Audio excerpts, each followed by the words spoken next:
atraktif di sini maksudnya dia bisa menarik perhatian, apakah dia unik atau sesuatu yang jarang ditemui, seperti itu. Kemudian judulnya itu tidak panjang.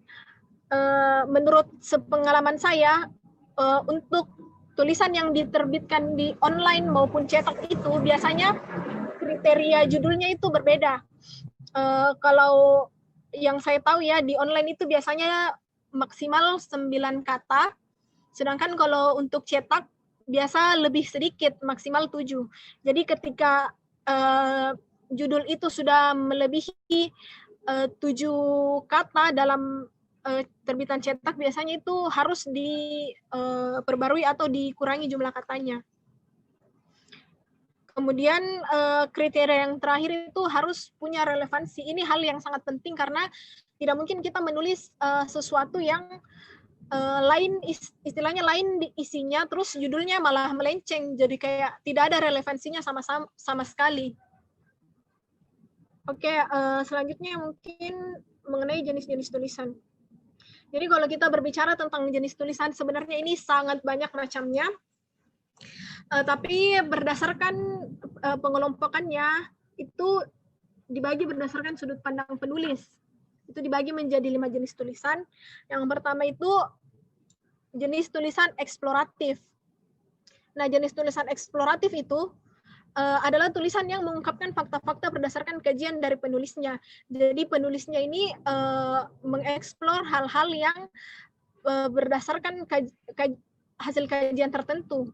Jadi tulisan ini tuh sangat cocok untuk menguraikan penemuan-penemuan baru. Ini biasanya banyak dalam karya-karya ilmiah. Selanjutnya ada jenis tulisan yang namanya eksplanatif, yaitu tulisan yang isinya untuk menerangkan sesuatu yang dapat dipahami oleh pembacanya. Nah, bisa kita lihat contohnya. Misalnya itu yang menjelaskan apa sih dektrit presiden dan bagaimana caranya ketika Gus Dur bermaksud mengeluarkan dektrit presiden untuk membubarkan DPR. Jadi tulisan ini berisi penjelasan tentang hal-hal yang bisa kemudian dipahami oleh pembaca.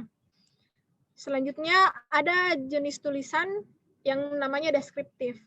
Nah, tulisan deskriptif ini berfungsi untuk menggambarkan suatu peristiwa yang terjadi pada masyarakat. Ini sebenarnya hampir sama dengan reportase, tapi dia lebih fokus kepada apa yang terjadi di lapangan tersebut. Jadi kenapa kemudian dikatakan tulisan deskriptif? Karena tulisan ini akan menjadikan pembaca seolah-olah merasakan langsung apa yang terjadi di lapangan tersebut. Selanjutnya ada namanya jenis tulisan prediktif. Nah, jenis tulisan prediktif itu adalah tulisan yang berisi perhitungan atau ramalan terhadap apa yang kemudian yang akan terjadi di kemudian hari berdasarkan perhitungan penulisnya. Jadi kalau kita bisa ambil contohnya di kasus kemarin kan yang pas corona mulai mewabah, itu ada beberapa orang yang menulis tentang ramalan prediksi akan terjadinya resesi ekonomi dan sebagainya. Jadi itu semua ditulis berdasarkan bagaimana penulisnya mengkaji tentang hal tersebut. Selanjutnya ada namanya tulisan perspektif. Tulisan perspektif itu tulisan yang memberikan tuntunan kepada pembaca untuk melakukan sesuatu sehingga tidak melakukan kekeliruan atau kesalahan. Biasanya ini tulisan perspektif banyak kita temui dalam tulisan-tulisan yang kayak tips, misalkan bagaimana tips melakukan jogging yang sehat, atau bagaimana caranya belajar yang efektif. Jadi kurang lebih seperti itu. Selanjutnya, bentuk tulisan. Nah, bentuk tulisan ini banyak sekali jenisnya. Jadi mungkin kita bisa baca di slide yang ditampilkan. How to. Jadi penulisan ini banyak menunjukkan bagaimana mengatasi suatu masalah secara lebih baik. Sebenarnya ini hampir mirip-mirip dengan yang kalau berdasarkan jenisnya kan tadi ada namanya tulisan perspektif. Nah, bentuknya itu akan mirip dengan saya jelaskan tadi seperti tips-tips. Selanjutnya ada namanya personal experience. Jadi tulisan ini biasanya berisi pengalaman langsung dari si penulis. Biasanya kalau dalam dunia jurnalistik, tulisan seperti ini biasanya disebut dengan, lupa apa namanya? Lupa Kak. Kalau dalam kanan. Halo, kedengaran Ji? Iya. Iya, Kak. Nah, biasanya ini personal experience itu dituliskan berdasarkan pengalaman langsung yang dialami oleh penulis. Kemudian selanjutnya ada namanya self-help. Ini hampir sama dengan jenis bentuk tulisan yang pertama tadi, tapi tulisan ini lebih menekankan pada petunjuk atau pedoman yang bersifat psikologi. Contohnya itu kayak bagaimana membangun rumah tangga yang harmonis, memanfaatkan liburan untuk mencari uang, dan sebagainya. Selanjutnya ada namanya bentuk tulisan profil.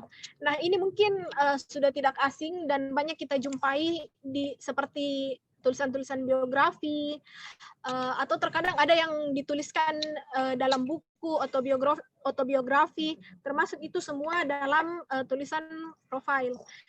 Untuk teman-teman yang sering membaca koran identitas mungkin akan menemukan rubrik yang namanya jejak langkah, biografi, ataupun akademika. Nah, itu semua termasuk dalam bentuk tulisan profil. Kemudian ada namanya roundup atau survei. Tulisan ini menggabungkan berbagai pendapat, saran, gagasan, atau komentar beberapa tokoh yang dirangkum menjadi satu, menanggapi berbagai persoalan yang muncul. Nah, kalau teman-teman pernah baca korannya identitas, hal-hal tulisan seperti ini tidak akan asing. Seperti kemarin, saya dan teman-teman di identitas sempat mengangkat isu mengenai Omnibus Law. Nah, di sini kita memaparkan pendapat berbagai tokoh seperti Ketua BEM, kemudian ahli pakar hukum, dan sebagainya. Kemudian ini dirangkum dalam satu naskah yang menjelaskan tentang pendapat mereka terkait hal tersebut. Selanjutnya ada namanya humor. Nah, ini tulisan yang sebenarnya paling ringan dan hampir semua orang bisa menulis tulisan mengenai ini. Tulisan ini berisi tentang sesuatu yang lucu dan menarik. Biasanya termasuk kategori esai atau kolom yang mengungkapkan ekspresi penulisnya. Nah, tulisan bernada humor itu paling banyak ditulis oleh orang-orang yang sudah terkenal. Fungsinya itu lebih kepada menghibur, mengkritik, tanpa harus menyakiti. Jadi ini tulisan yang sifatnya sangat ringan. Kalau dalam dunia jurnalistik, tulisan ini biasanya masuk dalam kategori soft news. Oke, selanjutnya ada namanya etika penulisan. Jadi karena kita berbicara tentang dasar jurnalistik, dasar kepenulisan, jadi ini adalah hal-hal yang paling mendasar selain bentuk tulisan, jenis tulisan, bagaimana menentukan judul. Ini adalah hal yang juga perlu kita perhatikan, namun kadang masih diabaikan oleh orang-orang. Jadi apa sih etika yang harus kita perhatikan ketika kita menulis? Yang pertama itu, jangan pernah mengirimkan naskah yang sama atau mirip kepada lebih dari satu media massa. Nah, kemudian mungkin ada teman-teman yang bertanya, nah bagaimana Kak jika tulisan itu sudah kita kirimkan ke suatu media tapi tidak dimuat? Nah, bisa kita lihat di etika yang kedua itu ada dijelaskan, tulisan itu bisa kita kirimkan ke satu media massa terlebih dahulu, kemudian kita tunggu seminggu atau 2 minggu. Kalau misalkan tidak yakin bahwa itu tulisan akan dimuat, dan itu tulisan masih relevan untuk dimuat di media lain, baru kita bisa kirimkan ke media lain. Kenapa kemudian seperti itu? Karena biasanya setiap media itu punya tenggang waktu yang berbeda-beda, berapa lama dari proses penulis itu mengirimkan tulisan untuk kemudian diterbitkan ke medianya. Kemudian etika yang ketiga, dalam menulis itu tulisannya jangan sampai menyerang pihak lain, baik itu lembaga, aliran, ataupun individu. Selanjutnya yang keempat, jangan memanfaatkan tulisan untuk kepentingan seseorang atau kelompok. Nah, sebenarnya hal-hal ini biasanya sering kita jumpai, tapi untuk teman-teman etika seperti ini perlu diperhatikan, jangan sampai terjadi. Selanjutnya, kalau tidak sangat penting, hindari menulis tulisan secara bersambung. Jadi terkadang itu ada orang yang menulis naskah tapi kayak cerpen misalnya, tapi itu tidak selesai, jadi kayak masih ada sambungannya. Nah, sebisa mungkin hindari hal tersebut. Kalau bisa kayak satu kali dikirim itu selesai ceritanya. Kecuali kalian punya media penerbitan sendiri yang kalian bisa terbitkan kapan saja tulisan kalian. Karena kenapa? Karena itu akan menjadi bebannya media ketika mau menerbitkan sesuatu tapi itu tidak selesai. Dan kalian juga ketika kalian punya tulisan sambungannya, belum tentu itu tulisan yang lanjutannya bakalan dimuat di media yang sama. Selanjutnya, etika yang keenam itu jangan menanyakan kapan tulisan Anda dimuat. Jadi seperti yang tadi di etika kedua kan, ketika kalian merasa sudah lebih 2 minggu tidak diterbitkan itu tulisannya kalian, kalian bisa mengambil kesimpulan kalau tulisan kalian itu tidak dimuat. Jadi tidak perlu ditanyakan ke medianya mau diterbitkan atau tidak. Biasanya juga ada media yang membuat peraturan ketika kalian mengirim tulisan, maka tulisan itu akan menjadi hak atau miliknya media tersebut. Jadi kalian sudah tidak punya hak untuk tulisan itu. Jadi sebenarnya tergantung kepada medianya. Kemudian etika selanjutnya, pahami karakter media yang akan menjadi incaran Anda.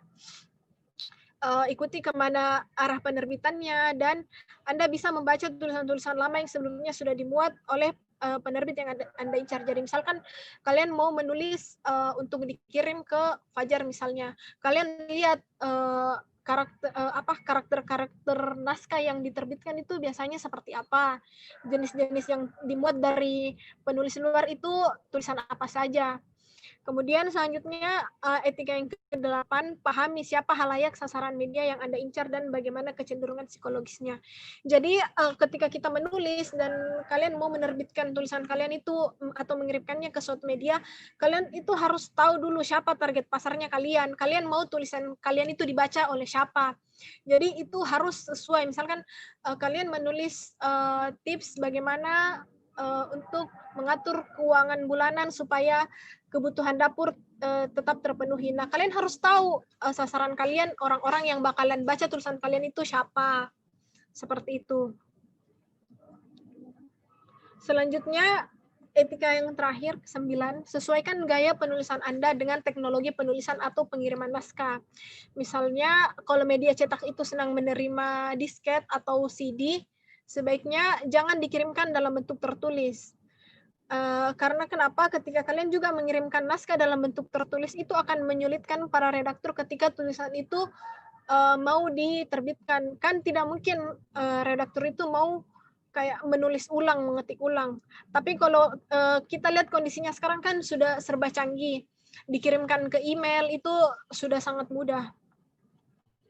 Ya baik, mungkin itu tadi materi yang dapat saya bawakan. Saya kembalikan kepada moderator. Namanya Bu, 1545. Terima kasih kepada Kakanda Ruwatulusko yang telah memberikan materi yang sangat luar biasa kepada kami. Jadi sebelum kita mendengar materi tadi, kita telah mendapatkan beberapa pelajaran seperti ternyata dalam menulis itu ada yang namanya jenis penulisan, bentuk tulisan, bahkan di tulisan itu pun kita harus mempelajari yang namanya etika. Ya, materi yang sangat luar biasa dari Kakanda Ruwatulusko. Jadi seumpama dari peserta ada yang ingin bertanya, kita tampung dulu karena kita kan melanjutkan ke pemateri yang kedua, yaitu kepada Kakanda Nur Hidayah dengan materi kiat-kiat atau tips kepenulisan dengan durasi yang sama juga yaitu 45 menit. Kepada Kakanda Nur Hidayah kami persilahkan.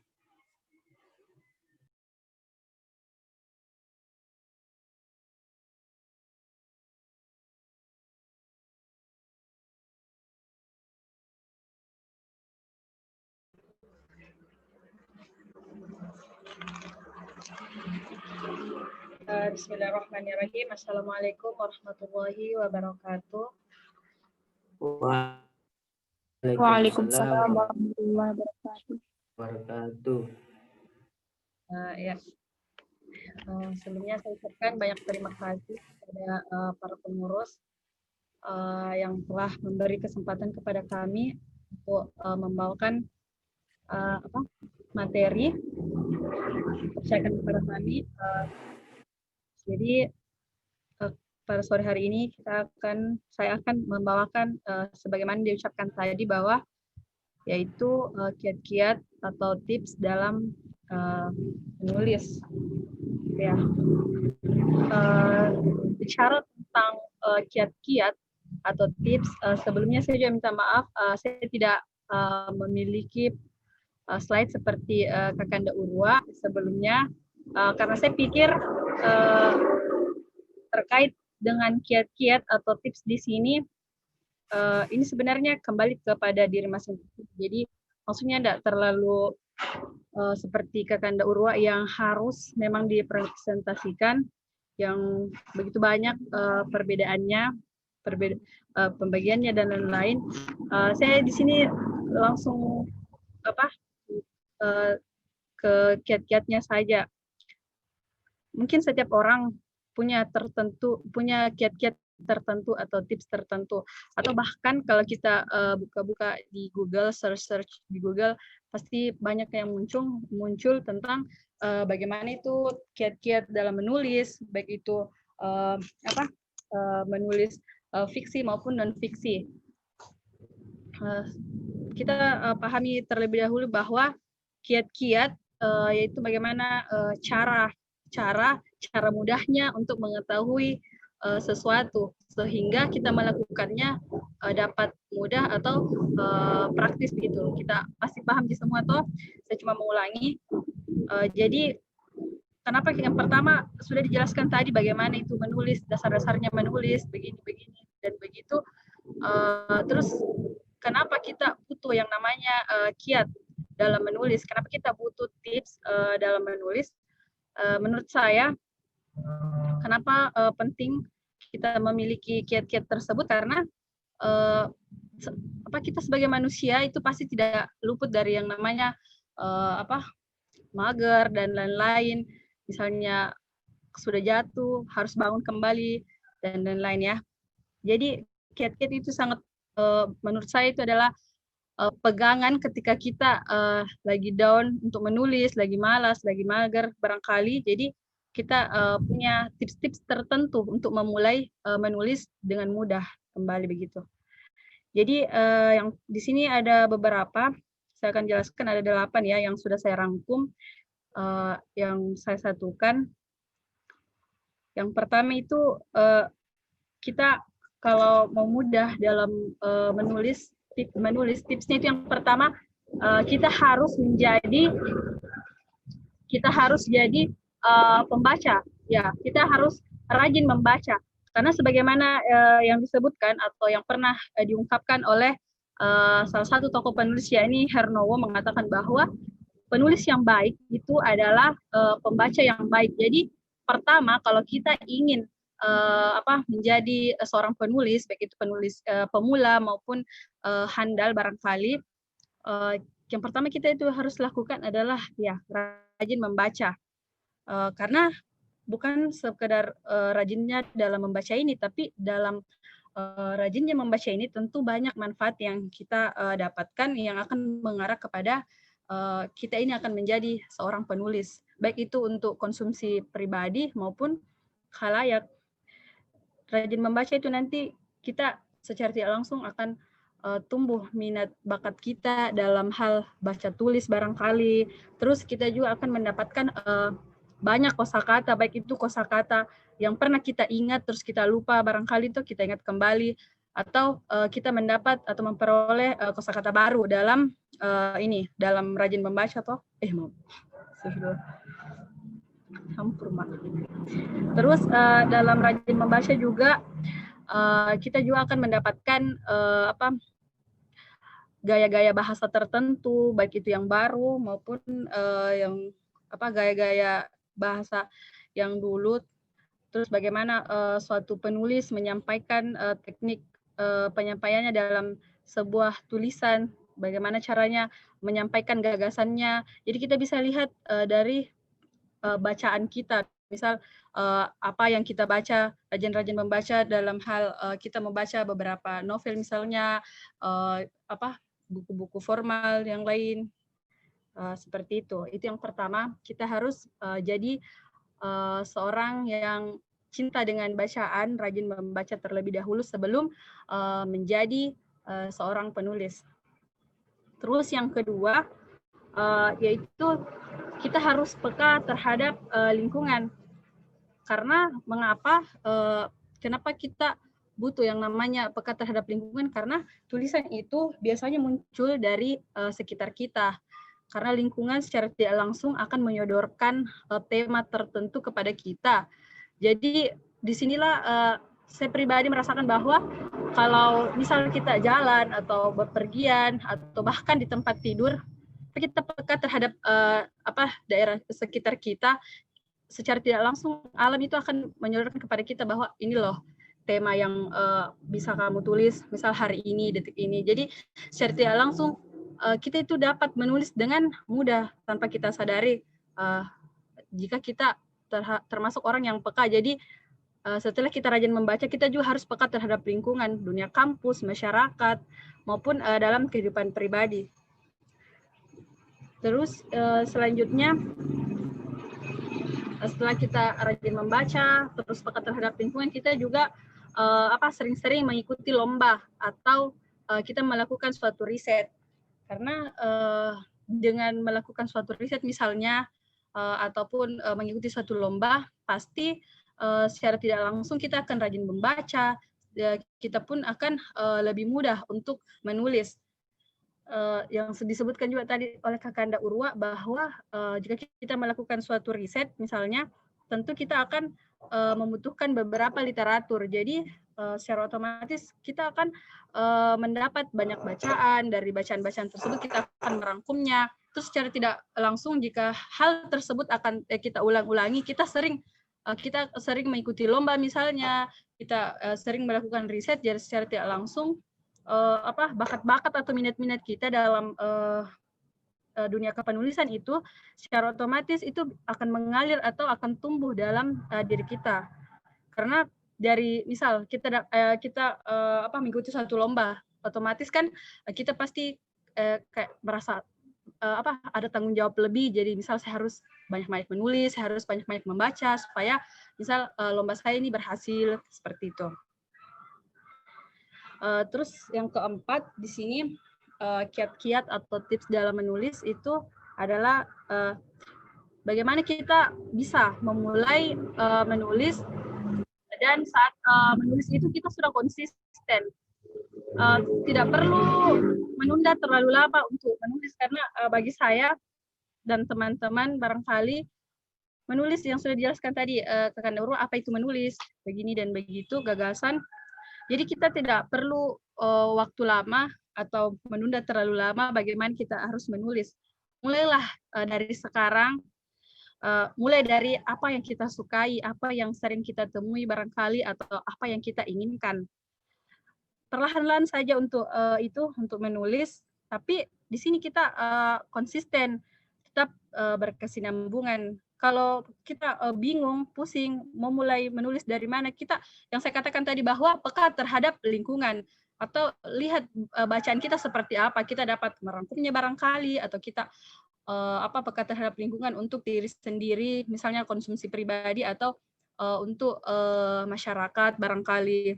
Mulai saja dan pastikan itu setiap hari kita menulis. Salah satu yang saya juga tidak pernah lupakan bahwa saya dapat motivasi juga waktu kelas penulis, kalau tidak salah itu pas saya maba, dari Kakak Fatul yang mengatakan bahwa penting sekali seorang penulis atau seorang akademis itu punya yang namanya bank tulisan. Bank tulisan mungkin kita sering dengar yang namanya bank. Bank itu kan hasilnya maksudnya kayak yang pada umumnya kan kita tahu bank itu tempat simpan uang barangkali, tapi yang saya maksud di sini yang dikatakan oleh Kakak Fatul bahwa penting sekali bagi kita akademisi atau penulis itu punya yang namanya bank tulisan. Baik itu bank tulisan nantinya, maksudnya kita menulis sebanyak mungkin yang saya katakan tadi bahwa setiap hari lah. Bagaimana kita sering membaca Al-Quran misalnya, kita sering-sering lah juga untuk menulis, apalagi kita seorang akademisi. Tulisan-tulisan itu nantinya kita jadikan atau kita masukkan ke dalam bank tulisan kita. Jadi misal kayak ada lomba, tiba-tiba kita kan sudah punya kumpulan-kumpulan tulisan misalnya, jadi sisa diedit barangkali atau sisa dipoles seperti itu. Jadi tidak tiba masa, tiba akal. Jadi itulah gunanya, bagaimana salah satu guna kenapa kita harus menulis barangkali setiap hari.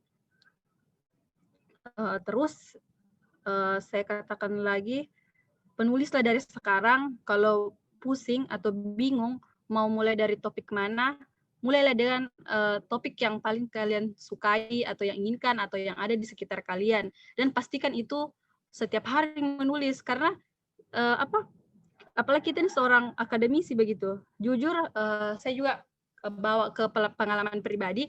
Saya itu pertama kali suka yang namanya menulis itu kelas 3 SMP. Kelas 3 SMP saya sudah sangat suka dengan dunia kepenulisan, walaupun dalam hal itu tentang fiksi seperti kayak novel, puisi dan lain-lain. Karena saking sukanya saya dengan ini dunia kepenulisan, suka dengan menulis, saya itu dari kelas 1 SMA sampai sekarang sudah ini barusan wisuda sarjana. Saya itu setiap tahun punya yang namanya buku agenda, dari mungkin kita semua juga punya, tapi saya dalam hal saya punya buku agenda misal tahun ini begini-begini. Terus saya juga punya buku yang setiap hari itu saya harus menulis apapun, entah itu satu kalimat, satu paragraf. Tulisan-tulisan itu muncul dari apa yang kita rasakan setiap hari. Masa setiap hari kita hidup bernapas tapi tidak ada yang kita rasa. Jadi saya seperti menulis apa yang saya rasakan misalnya, walaupun saya tidak posting misal di sosial media, tapi itu penting, itu sebagai salah satu tips menurut saya yang paling mempan untuk kita mulai menulis ya. Setiap orang beda-beda, saya coba berbagi salah satu pengalaman saya. Terus selanjutnya yang kelima ini tentang orientasi atau planning kepenulisan kita. Jadi seperti yang dikatakan tadi Kakanda Urwa, apa tujuan kita menulis? Misal pertama kita menulis itu karena untuk mengungkapkan perasaan kita misalnya, itu kan yang pertama. Tapi kan seiring berjalannya waktu, misal cara kepenulisan kita ini sudah kayak mulai terasa begitu, terasah. Jadi kita ingin tulisan kita ini mendapat mendapat tujuan atau manfaat yang lebih luas begitu, selain dalam hal mengungkapkan perasaan misalnya. Jadi mungkin kita mau tuangkan dalam hal opini, fakta, atau kita mau membuat semacam novel atau apapun itu. Jadi dalam hal orientasi dan planning kita ini, kita betul-betul punya arah dan tujuan ke depannya tulisan kita ini mau seperti apa. Apakah kita hanya menulis terus seperti ini untuk konsumsi pribadi atau bagaimana. Jadi teman-teman kalau sudah banyak menulis, rajin membaca, kalian harus pikirkan juga orientasinya menulis kalian ini ke depannya mau seperti apa. Untuk konsumsi pribadi pun ke depannya tidak mengapa. Yang penting jelas, oh ini orientasinya kan seperti ini dan begini. Mau kita kemanakan ya tulisan kita, sosmed kah, atau kita simpan untuk kita sendiri, terserah. Yang penting tujuan dan manfaatnya itu kalau saya sebisa mungkin dipertanyakan ya. Terus yang keenam itu dalam hal kepenulisan bagi saya itu sangat penting yang namanya figur. Karena menurut saya figur itu kayak salah satu cerminan atau salah satu motivasi dalam menulis. Misalnya saya pribadi kan suka dengan gaya tulisan, bahasa, dengan cara penyampaian dari Habibur Rahman El-Shirazi. Mungkin teman-teman pasti tahu lah. Karena menurut saya beliau itu cara penyampaiannya itu hangat, lugas, itu menyentuh, sampailah. Mungkin orang beda-beda lah dalam itu dalam menyikapi yang namanya figur, tapi menurut saya sangat penting karena itu menjadi motivasi kita. Misalnya kita baca karya-karyanya, kita juga, oh saya juga ingin seperti ini misalnya, saya ingin lebih daripada beliau misalnya. Tapi secara tidak langsung dari cara penulisan barangkali, cara penyampaian barangkali, kita itu dapat menangkap bahwa oh saya juga bisa seperti ini, misalnya bisa menulis itu lebih baik. Terus yang ketujuh, sebelum yang terakhir, ini ada yang ketujuh, yakni evaluasi. Jadi tips selanjutnya, jika kita sudah banyak misalnya banyak tulisan kita, sudah hampir full lah yang namanya bank tulisan kita barangkali, ini tulisan sudah banyak, kita simpan-simpan apa, tapi entah mau dikemanakan, entah mau diapakan, kita evaluasi. Ini sebanding tidak dengan yang saya katakan tadi, orientasi atau planning kita. Ini searah tidak, secocok tidak dengan tujuan kita menulis sejauh ini. Terus sejauh mana pemahaman kita,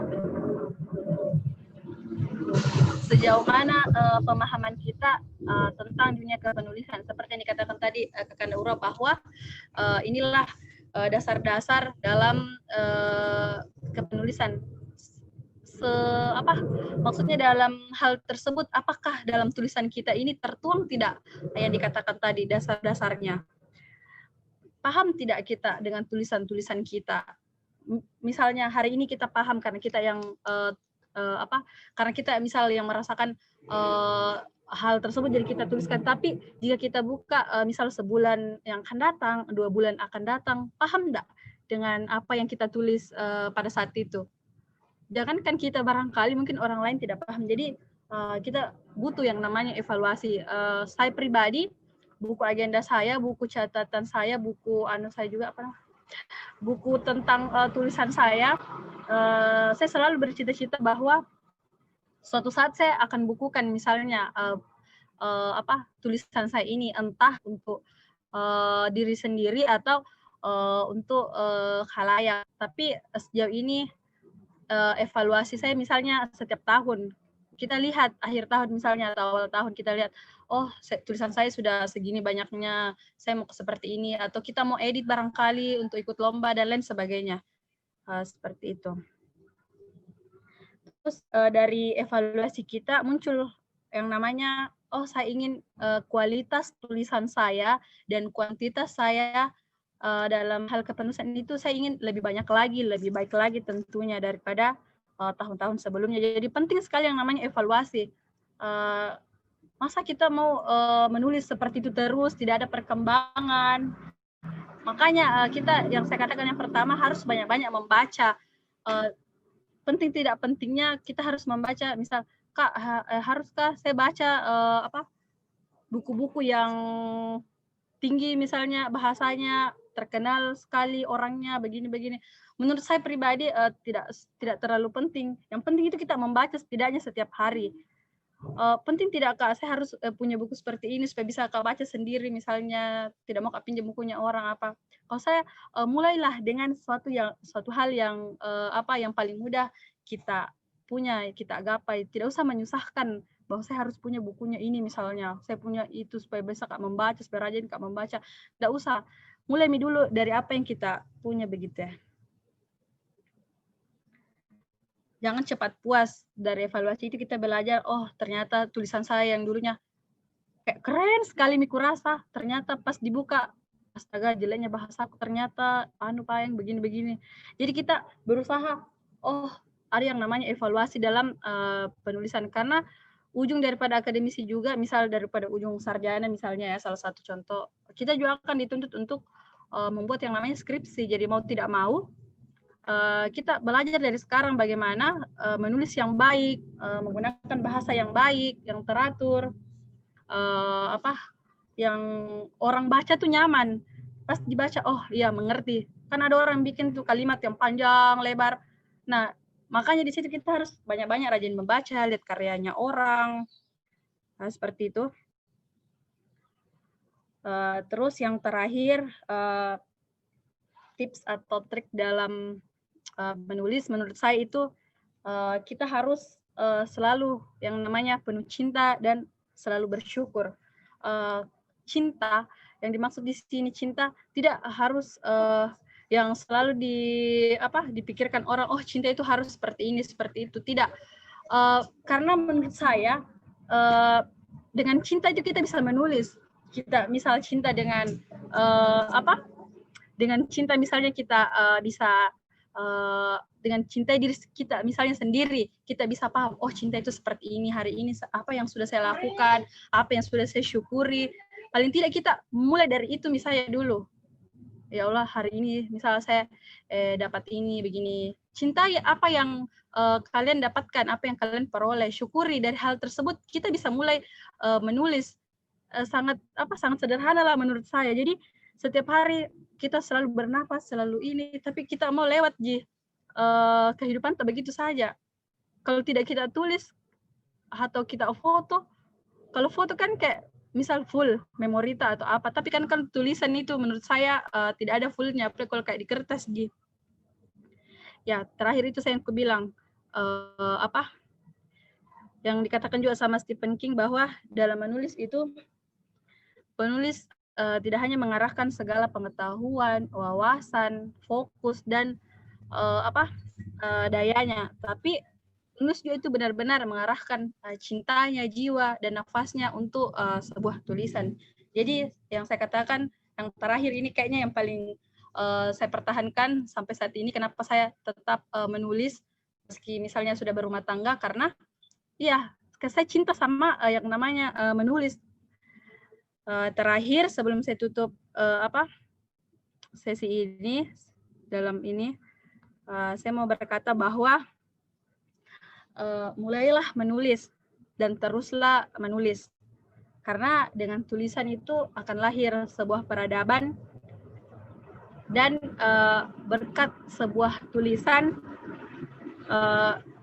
dan karena berkat sebuah tulisanlah sehingga kita masih mampu mengenyam ilmu daripada ilmuwan-ilmuwan terdahulu. Kita mungkin bukan seorang penulis yang handal atau bukan pula pejabat yang hebat, tapi setidaknya kita mampu menulis setiap hidup tentang kita, karena kelak tulisan-tulisan kita itu suatu saat dapat menjadi obat bagi kita, penghibur bagi kita, atau bahkan sebuah kesyukuran bahwa oh ternyata dulu saya pernah menulis seperti ini, bahkan sampai saat ini saya masih menulis. Itulah sebuah kesyukuran dari Allah. Sekian, wassalamualaikum warahmatullahi wabarakatuh. Waalaikumsalam warahmatullahi wabarakatuh. Terima kasih banyak atas pemaparan materi yang sangat luar biasa dari Kakanda Urwatul Wuthqa. Kami ucapkan banyak-banyak terima kasih. Jadi itulah tadi pemaparan materi dari Kakanda Nur Hidayah mengenai tentang kiat-kiat atau tips dalam menulis. Yang dasar-dasar kepenulisan itu seperti kita harus rajin membaca untuk menambah kosakata, gaya bahasa, dan harus peka terhadap lingkungan, dan juga tetap konsisten dalam menulis. Misalnya dalam sehari itu kita menulis 1 atau 2 paragraf, kita harus konsisten dalam menulis tersebut. Jadi kita ucapkan banyak terima kasih kepada kedua pemateri kita. Jadi sekarang itu kita berada kepada sesi tanya jawab. Jadi kepada para peserta yang ingin bertanya, diharapkan untuk pertanyaannya ditujukan kepada pemateri siapa, pemateri dari Kakanda Nur Hidayah, ataupun pertanyaannya ditujukan kepada keduanya.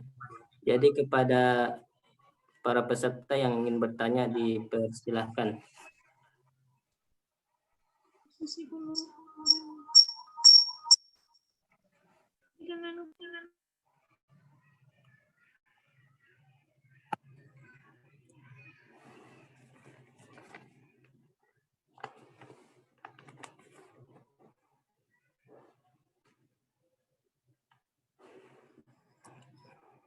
ada dari chat. Saya Kak, oh iya dari Jafir Ramadan. Kalau tidak bisa ini mengaktifkan mic, lewat cek saja. Dipersilakan Jafir.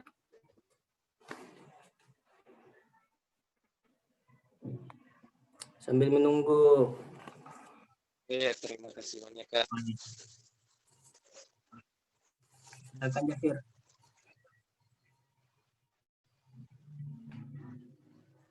Iya, saya mau bertanya ke pemateri yang barusan, Yang kedua. Kak Nur Hidayah kalau tidak salah. Iya. Eh, jadi ini apa ya, pengalaman dulu mungkin Kak, ketika saya ingin mulai untuk menulis. Ini kan sudah di dalam pikiran kan, dalam pikiran kita. Nah, ketika dalam proses kepenulisan,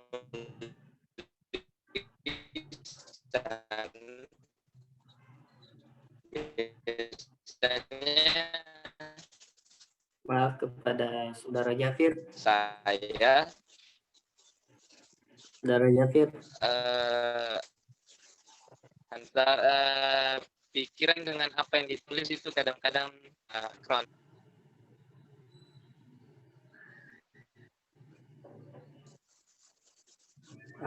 Terputus-putus suaranya, jaringannya mungkin terkendala. Mungkin bisa lewat chat saja supaya bagus. Oh iya Kak. Mungkin bisa dilanjut dulu yang lain sambil menunggu chat dari saya. Iya. Ya, sambil menunggu pertanyaan dari Saudara Jafir, apakah masih ada? Oh iya. Dari Kakanda Muhammad Akbar. Iya Kak, dipersilahkan.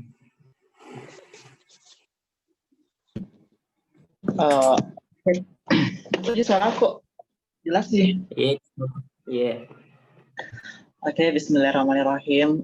Terima kasih untuk Syahrul selaku moderator atau panitia. Dan terima kasih juga kepada teman-teman pengurus HIMAP tahun ini yang mengadakan kegiatan seperti ini. Saya Akbar, angkatan 2014, angkatan Zofir di HIMAP. Sangat menarik sih teman-teman kayak menyampaikan materi tentang kepenulisan kayak gitu. Apalagi dari Nur Hidayah dan Urwatun Hasan. Siapa tuh Urwatun ya? Iya. Nggak ketemu. Dan kayaknya juga saya ada pernah lihat di sini. Selain itu 2 orang kayak Urwatun sama Nurul Hidayah. Selebihnya kayaknya masih mati semua dan saya nggak ada lihat. Selama saya selesai kayak gitu. Oke, baik. Begini pertanyaan saya sebetulnya. Tadi juga ada pemateri tadi yang sempat mengatakan penulis yang baik adalah pembaca yang baik kayak gitu. Nah, di sini saya juga lagi mencoba untuk menulis, tapi honestly saya tidak terlalu menyukai membaca kayak gitu. Saya lebih suka melihat secara visual atau melihat secara gambar kayak gitu, dan saya selalu kayak berfantasi atau berimajinasi untuk apa yang saya lihat itu saya bisa tuliskan kayak gitu. Itu kira-kira seperti apa? Apakah bisa juga dituangkan bentuk tulisan dan atau seperti apa kayak gitu? Kemudian juga pertanyaan saya yang lainnya itu kadang juga kita ketika memulai sebuah tulisan itu kalimat pertama itu yang paling susah. Nah, dari teman-teman sendiri para narasumber hari ini itu bagaimana cara menemukan sebuah kata yang tepat ataupun tipsnya lah kayak menemukan kata yang tepat untuk memulai sebuah tulisan kayak gitu. Karena pasti rata-rata semua bentuk tulisan itu kata pertama adalah hal-hal yang paling mempersulitkan diri kayak gitu atau paling tersulit ketika ingin memulai sebuah tulisan. Kemudian yang selanjutnya ada mungkin komitmennya kali ya. Walaupun kayak awal-awalnya ketika sudah mendengarkan materi dari teman-teman narasumber hari ini, kayak membuat kita termotivasi untuk melakukan kegiatan menulis kayak gitu ataupun menulis sebuah karya ilmiah ataupun novel dan sebagainya macamnya. Tapi ketika udah selesai kegiatan ini tuh kadang surut lagi kayak gitu. Nah dari teman-teman sendiri pemateri tadi, itu gimana caranya kayak mempertahankan komitmennya untuk tetap menulis. Apalagi tadi yang saya dengar tuh dari Saudara Nur Hidayah sempat mengatakan kalau bisa setiap hari ada tulisan yang dituangkan kayak gitu, atau bank tulisannya kita gitu. Nah kayak menemukan hal seperti itu seperti apa kayak gitu, karena jujur secara pribadi itu kayak dari tahun 2018 kalau nggak salah itu saya sudah ada niat kayak mau mulai kayak mau menuliskan story saya dari bagaimana sih kehidupan saya dari awal saya masuk sekolah dan sebagainya sampai saat ini yang saya dapatkan bla bla kayak gitu. Itu kadang kayak sudah memulai paragraf pertama tapi melanjutkan itu agak susah kayak gitu. Nah, mungkin bisa teman-teman dari pemateri juga bisa menyampaikan apa sih apa yang harus dilakukan untuk meng-on fire-kan kayak gitu semangat kita dalam menulis. Oke, terima kasih. Kembali kepada moderatornya. Iya, terima kasih atas pertanyaannya dari Kakak Akbar. Ya, jadi tadi pertanyaannya itu sekiranya ada 3. Yang pertama itu bagaimana dengan seseorang yang ingin menulis tapi dia hanya melihat dalam hal visual atau imajinasi. Seseorang yang dapat dikatakan kurang suka membaca begitu Kak. Yang kedua, bagaimana dengan cara kita menulis itu menggunakan kata yang tepat dalam kepenulisan tersebut. Dan yang ketiga, bagaimana cara kita supaya komitmen dalam untuk menulis. Begitu Kak. Sekiranya kayaknya pertanyaan ini ditujukan kepada kedua pemateri. Mungkin bisa langsung dijawab Kak. Saya izin menjawab dulu moderator. Oh iya, dari Kakak Daurwa. Sebenarnya lebih banyak pertanyaan tadi yang ditujukan, pertanyaannya Kak Akbar yang ditujukan untuk Saudari Nur Hidayah. Tapi ada satu pertanyaan yang cukup menarik yang mau saya coba jawab, yaitu Kata awal. bagaimana itu menentukan kata awal ketika kita mau menulis sebuah tulisan, dan bagaimana ketika kita sudah memulai itu kadang kayak stuck. Nah, kalau dari pengalaman pribadi saya, inspirasi itu bisa didapatkan di mana saja dan kapan saja. Sama seperti yang dijelaskan tadi oleh Saudari Nur Hidayah, baik mungkin ketika kita sedang rebahan kah, kita lagi bawa motor, atau mungkin kita lagi di mana, lagi di kamar mandi, mungkin tiba-tiba terpikir, oh ini bagus saya tulis dalam tulisan saya. Hal yang harus kita lakukan adalah ketika inspirasi itu muncul, catat dimanapun dan bagaimanapun itu bisa terekam. Apakah kalian mau tulis di notes HP-nya kalian, atau kalian mau apa yang kalian ucapkan, itu bebas bagaimana caranya kalian rekam. Jadi ketika ada inspirasi itu kita langsung rekam. Terus ketika menulis, bagaimana untuk memulai, kalau saya pengalaman pribadi saya itu tuliskan saja apa yang ada di pikiran kita. Bahkan terkadang saya itu kayak menulis itu paragrafnya acak-acakan. Tapi saya baca ulang, jadi saya kayak jadi tercerahkan. Oh, ini harusnya saya tempatkan lebih awal. Ini harusnya saya tempatkan di bagian bawah. Jadi bisa jadi ketika kita menulis itu, pernah terpaku harus memang runut. Jadi tulis saja apa yang mengalir di pikiran kita. Biarkan itu kita mengetik atau menulis itu mengalir. Jadi kalau misalkan setelah kita menulis, tak meki ndak ditomi lagi apa mau ditulis, baru kita coba untuk menuliskan. Kalau misalkan kayak kita stuck, jangan dipaksa untuk menuliskan, karena bisa jadi kita justru menjadi bosan. Jadi ambil jeda sedikit, lakukan hal-hal lain yang menyenangkan. Nanti setelah moodnya untuk menulis sudah baik atau mungkin sudah dapat inspirasi, boleh dilanjutkan menulisnya. Jadi kalau saya itu prinsipnya jangan dipaksakan dan biarkan saja mengalir. Seperti itu mungkin. Mungkin selanjutnya dilanjutkan sama Saudara Hidayah.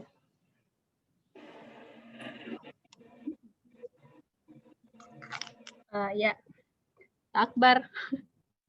Sehat-sehat kita. Ya, yang tadi toh tidak terlalu suka sama yang namanya membaca ini ke Akbar Daming, tetapi lebih suka ya visual. Saya juga sebenarnya pertama masuk perkuliahan, saya hampir jenuh dengan yang namanya bacaan. Mungkin karena terlalu banyak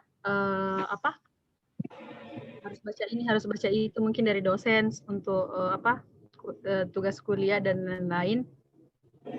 Tapi kalau saya yang tadi jawaban daripada pertanyaan kedua itu sebenarnya jawabannya itu ada yang di pertama. Cara menemukan kata yang kata awal yang baik, yang menarik misalnya, atau memulai sesuatu dengan kata yang misalnya ke depannya nanti pasti bagus lanjutannya, selain yang dikatakan tadi oleh Kanda Urwa, menurut saya itu ya dengan membaca, karena kita ini manusia pasti semalas apapun itu kita membaca, paling tidak harus membaca begitu ya, setiap hari harus semangat Kak membaca, apalagi sedikit apapun itu, karena dalam bacaan itu secara tidak langsung nanti akan menginspirasi kita. Saya jujur, saya biasa berpikir, oh cantik sekali ini tulisanku, bagus sekali kayaknya ini kata-kataku. Kan saya biasa buka tentang kamus di KBBI, saya lihat kata-kata yang misal saya mau pakai kata-kata misal menjalin, tapi saya mau cari kata yang semakna, tapi tidak mau pakai yang menjalin. Jadi saya cari misal di KBBI, atau saya cari di kamus itu namanya, pokoknya di online atau sembarang, saya juga cari biasa sinonim kata atau antonim kata misalnya. Terus saya lihat, oh ini yang cocok, karena biasa kalau kayak cari di sinonim tuh banyak sekali yang muncul, jadi saya lihat-lihat, oh yang ini kayaknya yang menarik, oh yang ini misal begini. Misal saya tidak dapat di sinonim atau saya di kamus, saya buka lagi buku-buku yang lain, misal saya mau puisi atau cerpen, saya lihat di buku-buku yang puisi-puisi juga, yang cerpen-cerpen juga, oh ini kayaknya yang menarik deh, oh ini bisa kasih masuk di karyaku nih yang kayak kata-kata pertama nih. Jadi kalau yang misal yang kita bilang tadi saya lebih suka visual. Saya juga orangnya sebenarnya kalau dibandingkan dengan membaca, saya lebih suka yang namanya visual, tapi mau tidak mau membaca itu harus, bagi saya Kak. Jadi harus rajin-rajin membaca, paling tidak adalah setiap hari. Memang seperti yang dikatakan bapak aku, kalau bapak aku kasih motivasi saya, karena orang tua juga tahu sekali bahwa anaknya itu dulu waktu saya masih SD, kan zaman-zaman SD itu malas yang namanya membaca, tapi orang tua selalu berkata bahwa harus dipaksakan. Sesuatu yang baik itu memang awal-awalnya biasanya itu harus dipaksakan, nanti lama-lama pasti terbiasa. Jadi saya mulai dari kelas 4 SD itu sebelum tidur harus saya paksa ini, padahal mager sekali ini yang namanya membaca. Apakah ini kubaca? Nggak ada masuk di pelajaranku ini besok. Kenapa harus karena suruh bapak aku ini baca ini? Jadi saya itu setiap jam 9 malam sebelum tidur, anak SD itu dulu setengah halaman, bukan satu lembar yang timbal balik, satu halaman saja. Saya baca terus tidur. Alhasil sampai sekarang alhamdulillah, walaupun tidak setiap hari yang namanya satu halaman, tapi setidaknya saya biasa baca satu paragraf misalnya mau tidur, atau saya baca di HP misalnya berita apa yang ini. Kita mulai saja, suka saya dulu pertama yang namanya membaca, paksa misalnya dulu Kak, paksa sedikit mau. Terus yang kedua, yang itu tadi, yang cara menemukan kata awal supaya menarik dan bagaimana kita komitmen untuk menulis. Yang pertama memang kita harus paksakan, yang saya bilang tadi, karena ini menulis bukan di hal yang tidak baik begitu ya. Jadi harus kita paksa-paksa sedikit yang namanya membaca. Kita kasih komitmen diri, saya mulai dari sekarang. Karena kalau saya tidak membaca, saya di situ berkeliling. Walaupun saya suka misalnya melihat sesuatu terus saya tuliskan, misalnya membaca, memang bagus, tapi alangkah lebih perfect, lebih sempurnanya kalau kita tambahkan dengan yang namanya bacaan. Terus yang kedua, kita banyak-banyak juga baca, atau kita gunakan serba online juga, bisa selain di kamus kita juga bisa lihat di yang pencarian kata sinonim, antonim. Jadi misal kita bosan kita pakai kata-kata yang ini, atau mau kasih yang bersajak AA semua, misalnya ujungnya misal saya mau bikin puisi toh, ujungnya itu saya mau pakai yang AA semua, tapi dia lagi di kepala ini kayak lagi, apalagi di sambungannya bagus, tapi kayaknya tidak cocok deh. Saya buka kamus sinonim saja langsung di Google, misalnya sinonimnya. Saya mau pakai di situ nyawa, apa sinonimnya bagus misalnya, atau saya mau sinonimnya berjalan, pasti search langsung itu Google pasti akan menunjukkan beberapa kata yang ini saya tahu artinya tapi enggak kepikiran misalnya kayak begitu. Jadi komitmen masih dulu untuk membaca, menulis.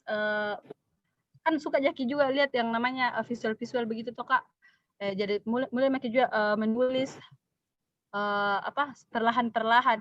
Saya alhamdulillah karena tidak maksudnya enggak terlalu dekat sama buku akhir-akhir ini, apalagi setelah ini berumah tangga, saya lebih dekat sama HP karena lebih gampang dibawa kemana-mana. Saya gunakan sekali yang namanya catatan seperti ini. Jadi setiap hari misalnya ini hari saya mau tulis ini, pokoknya sebelum tidur harus buka HP-ku, harus ada tulisanku. Dan alhamdulillah sampai sekarang itu berjalan karena itu awalnya tuh dipaksa-paksa saja dulu walaupun tidak disuka, tapi alhasil sampai sekarang alhamdulillah sudah ada beberapa tulisan walaupun saya tidak pernah publish karena masih terngiang-ngiang mau dikemanakan bagaimana, walaupun sudah ada misalnya tujuan tak tunggu dulu seperti itu saya Kak.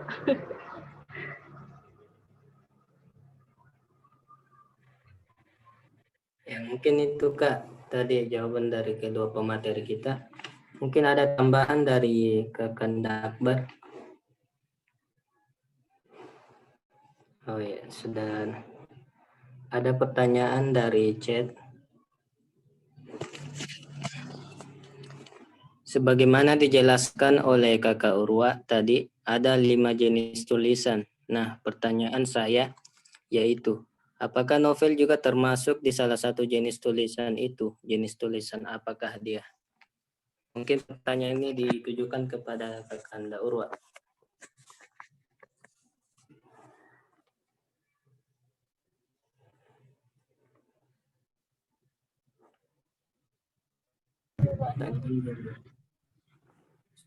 Saudari Nisa. Anissa Ariat. Iya. Jadi pertanyaannya apakah novel itu masuk ke dalam salah satu dari jenis tulisan itu? Jadi sebenarnya kalau kita mau menjawab ini kita harus pahami dulu kalau novel itu kan banyak genrenya. Ada novel biografi, ada novel sejarah, ada yang self improvement, ada juga pokoknya banyak sekali jenisnya novel. Jadi kalau mau ditanyakan apakah masuk dalam jenis tulisan, tentu masuk. Misalnya kita berbicara tentang novel tentang sejarah penaklukan Konstantinopel. Kan ada yang namanya jenis tulisan deskriptif. Jadi tulisan itu menceritakan kisah dalam novel itu menceritakan bagaimana kisah penaklukan Konstantinopel saat itu. Seperti saya yang jelaskan sebelumnya, tulisan deskriptif itu kita dibuat oleh penulis akan pembaca menyaksikan langsung kejadian tersebut. Kalian mungkin sering mengalami ketika membaca novel seolah-olah kita juga berada dalam kejadian tersebut dan menyaksikan secara langsung. Nah, seperti itu. Dan tidak menutup kemungkinan juga dalam satu jenis novel itu terdapat beberapa jenis tulisan. Jadi tergantung novelnya. Jadi kalau misalkan ditanyakan apakah novel itu termasuk ke dalam 5 jenis tulisan tadi, tentu masuk, tergantung genre novelnya. Mungkin seperti itu. Mungkin itu tadi jawaban dari Kakak Urwa. Dari Saudari Nisa, apakah masih ada tambahan? Baik, terima kasih. Apakah dari peserta kelas menulis masih ada yang ingin ditanyakan mengenai tentang materi tadi?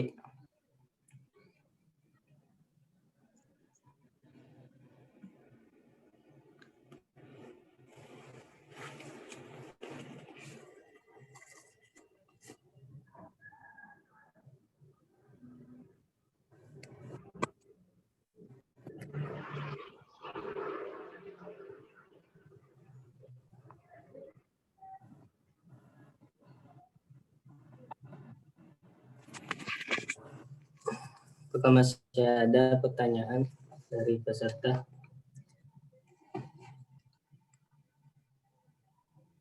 Dari Saudara Jakir.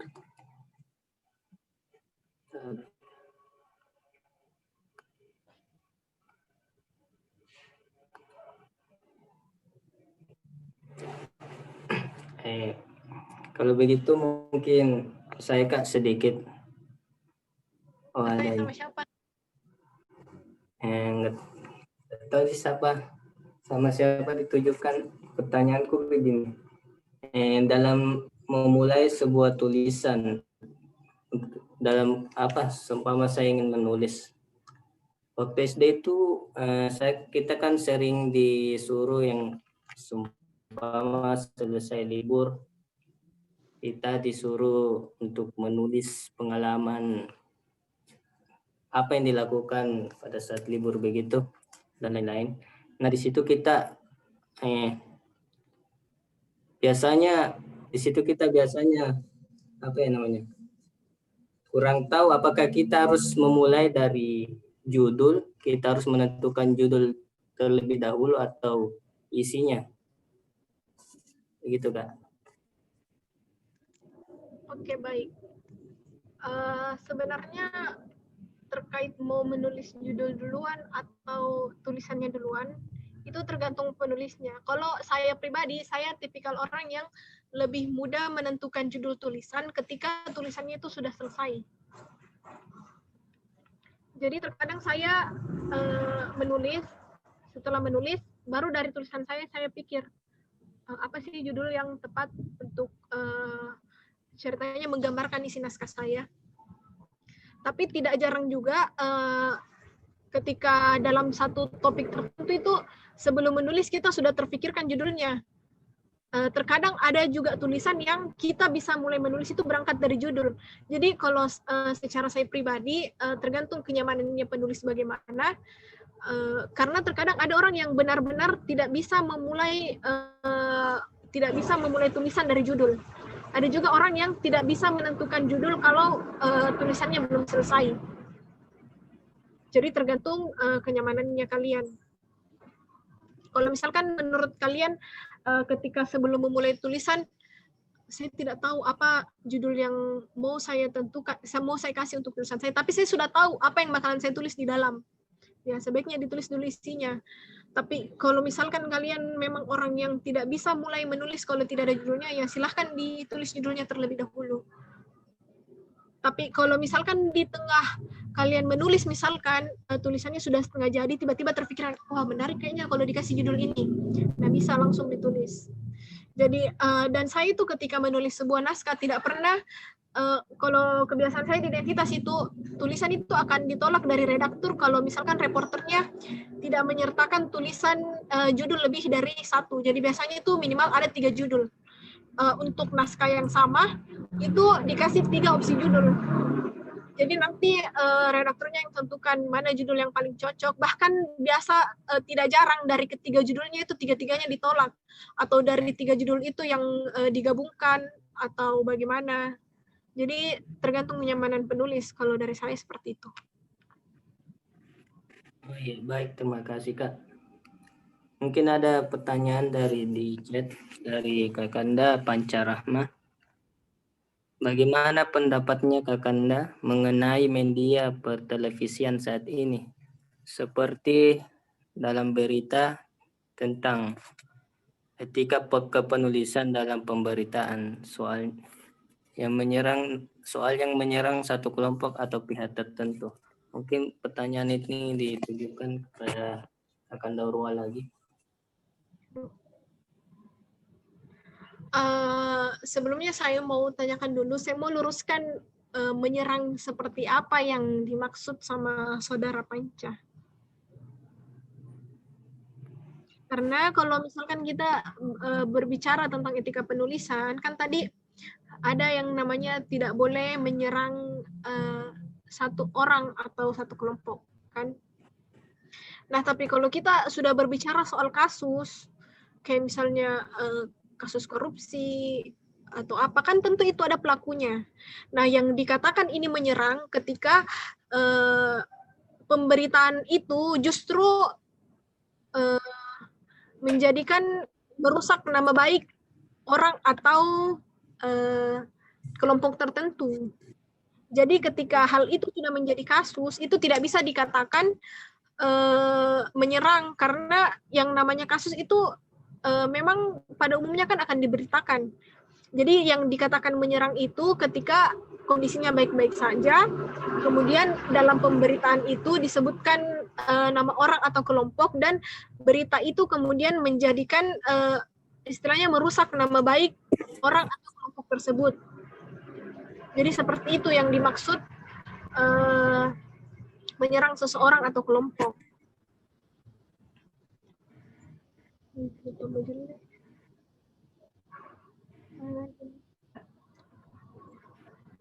Mungkin dari Kakanda Baca Rahma ada tambahan.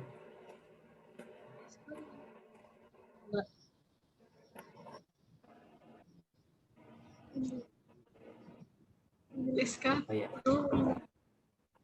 Apakah dari peserta masih ada yang ingin ditanyakan?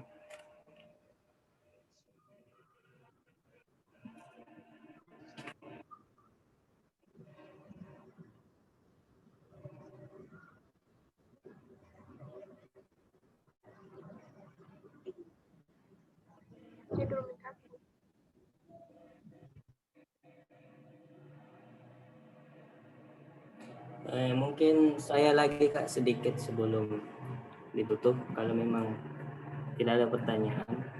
Jadi saya itu biasanya kan membaca sebuah tulisan orang, nah di mana tulisan orang tersebut memiliki kosakata dan gaya bahasa yang kurang saya pahami. Mungkin karena saya yang masyarakat awam yang kurang membaca. Karena kan kalau kita menulis itu, penulis harus tahu harus apa? Penyampaiannya harus kita tahu juga dari yang pembaca, begitu Kak. Jadi bagaimana itu, apakah si penulis yang kurang apa?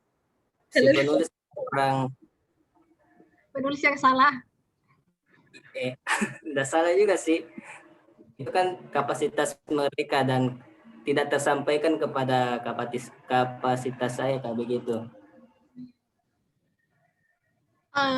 Jadi kalau menurut saya, kalau saya ya selama di identitas itu selalu ditekankan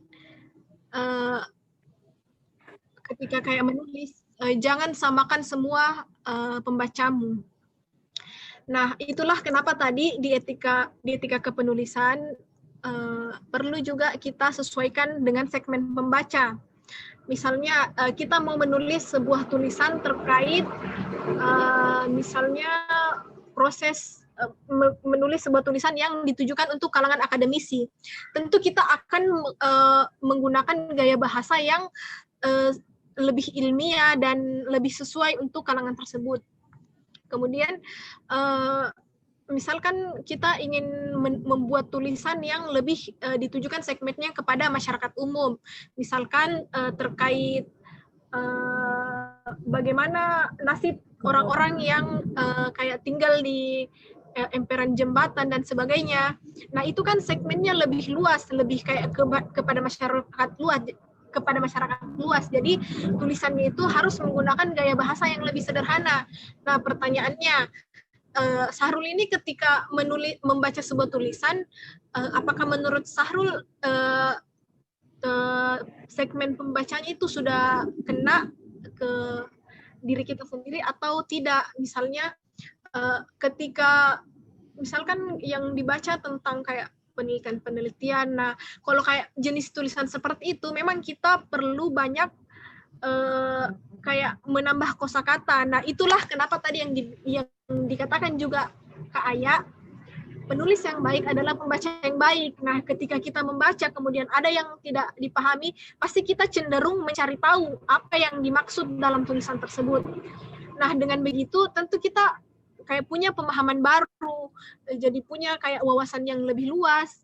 Nah, itulah kenapa kita disuruh banyak membaca. Jadi sebenarnya selain karena segmennya itu juga sebenarnya jadi tantangan bagi kita. Ya mungkin itu yang dapat saya jelaskan. Ayo mungkin mau menambahkan cara ya. Tadi yang itu susah betul.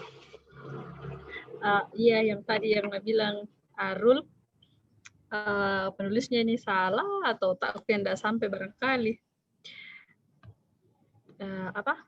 Kalau saya biasa dapat hal seperti itu.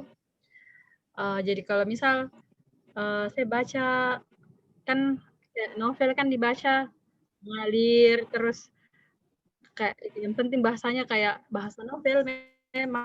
Tapi kalau kayak misal saya dapat buku misal saya baca tentang misal buku tasawuf yang bahasanya aduh tingginya nggak sampai otakku kayak bahas tentang hakikat, makrifat misal toh. Saya nggak tahu, saya sampai di situ berhenti. Terus saya tulis apa yang saya nggak pahami.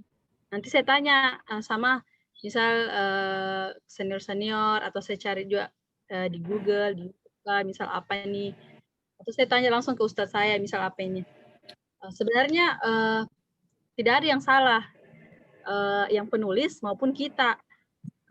Cuma kitanya barangkali yang belum sampai atau merekanya yang belum mengeluarkan versi dasar misalkan ya. Versi yang sesuai dengan misal umur sekian atau pendidikan yang sampai di sini misalnya. Karena seperti yang kita tahu bahwa ilmu itu luas. Jadi harus kalau siapapun yang mau mengetahui ilmu tersebut itu tidak bisa dibatasi. Jadi misal kita yang biar susah tapi tetap kita mau pahami begitu ya. Jadi harus kita memang baca sampai habis, terus kita tanyakan kepada orang yang lebih lebih kompeten misalnya. Atau saya misal juga jangankan kayak buku tasawuf, kayak orang bikin puisi pun biasa kayak apa yang maksud ini orang kira-kira kayak bahasanya tuh lebih terlalu berkias sih barangkali. Terlalu istilahnya kalau bahasa Bugis magayalat dia pakai bahasa padahal mau bilang situ duduk misalnya. Tapi kan kita kembali lagi bahwa tulisan itu kan banyak macamnya, ada fiksi, non fiksi.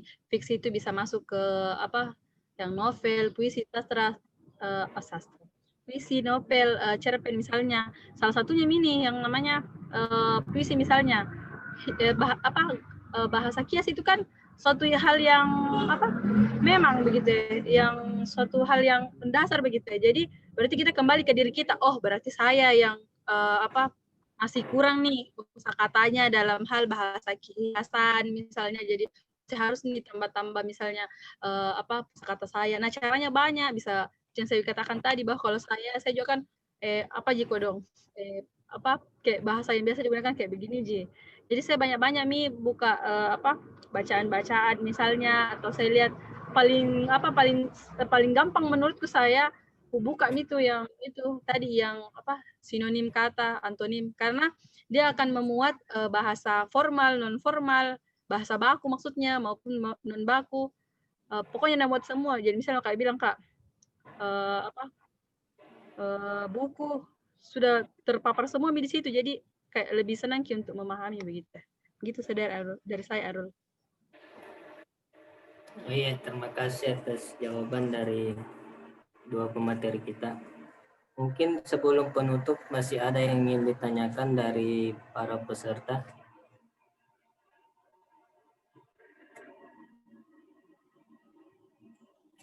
Ada.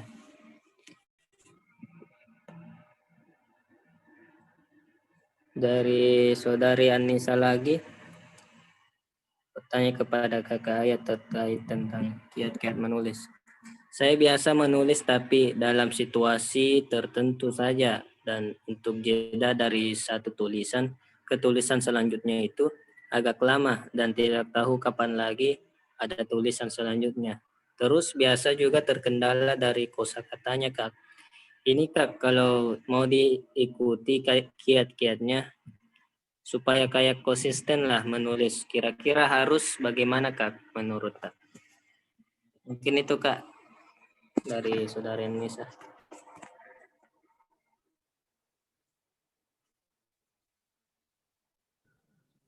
Langsung saya jawab saja.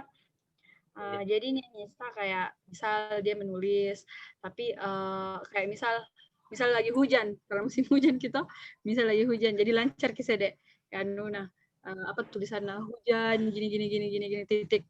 Habis besok terik itu 1 minggu atau 2 minggu atau 3 bulan kemudian hilang itu apa kayak inspirasinya misalnya, apalagi bagus ku tulis deh, mulai dari mana kak lagi ini begini, tidak sesuai kurasa kondisiku misalnya keadaan. Saya buntu akurasi ini memulai dari mana. Jadi kalau menurut saya yang saya katakan tadi bahwa konsisten, sebenarnya kalau kita mau konsisten itu mudah sekali. Pahami dulu diri tak, pahami dulu. Saya cara menulis begini, jadi jamak dulu menulis yang terlalu berat misalnya. Saya tulis misalnya ini bulan atau ini minggu pokoknya harus dulu belajar menulis 1 minggu mau dulu dicoba 1 minggu misalnya 1 minggu coba praktik ini nanti bisa DM Kak nanti di Instagram bisa begini toh ini minggu saya mau tulis tentang apa hal yang saya syukuri hari ini.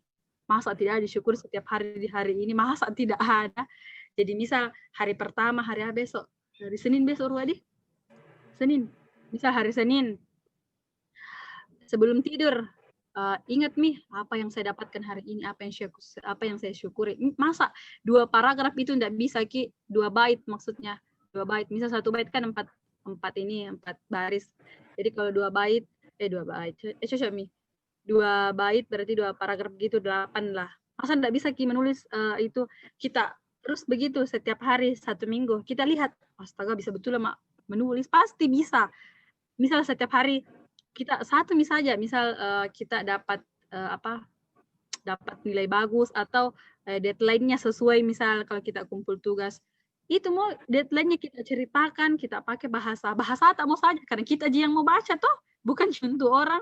Misal pertama toh kita mulai misalnya dari situ. Jadi seperti yang dikatakan juga para ulama bahwa sebelum Anda tidur pikirkan suatu hal yang kira-kira bermanfaat bagi Anda. Insya Allah besoknya akan bangun dengan hal yang bermanfaat pula, yang berkesinambungan. Jadi kalau saya misal kayak mau tidur, kupikir sudah jam masa ini kah? Karena misal saya kan orang berkeluarga, saya sudah jam masa ini kah? Sudah jam ini tadi, sudah ini. Oh iya belum Pak menulis. Mau Kak menulis deh. Karena aku ingat tadi, misal dapat Kak tadi begini, atau alhamdulillah saya masih bernafas. Itu terus kita lakukan. Jadi kalau susah cari waktu yang tepat untuk menulis sebelum tidur, menurut saya itu adalah waktu yang paling tepat. Pegang HP saya itu menulis di di Word kah apakah. Insya Allah itu mempan menurut saya. Kalau enggak mau lagi, jangan sampai saya lupa atau pakai alarm. Susana, pakai alarm. Saya ada alarmku 1 hari itu 5 alarmku. Mau ini mau itu. Jadi misal sebelum tidur jam 11 atau jam 10 misalnya, saya harus menulis paling tidak 1 bait atau 2 bait, insya Allah 1 minggu. Niat dulu, itu dulu guys. Niat tuh insya Allah itu bagus Ji. Semangat. Oke. Ya, mungkin ada tambahan dari Saudari Anissa. Oh ya. Jadi kalau memang sudah tidak ada pertanyaan, kita akhiri saja pertemuan kali ini. Jadi apabila ada yang kurang tepat atau ada kesalahan, mohon dimaafkan. Kami ucapkan sekali lagi kepada para pemateri kita yang telah memberikan pengalaman dan pengetahuannya kepada kita. Semoga hal ini bermanfaat bagi kita semua. Amin. Akhirul kalam. Wassalamualaikum warahmatullahi wabarakatuh.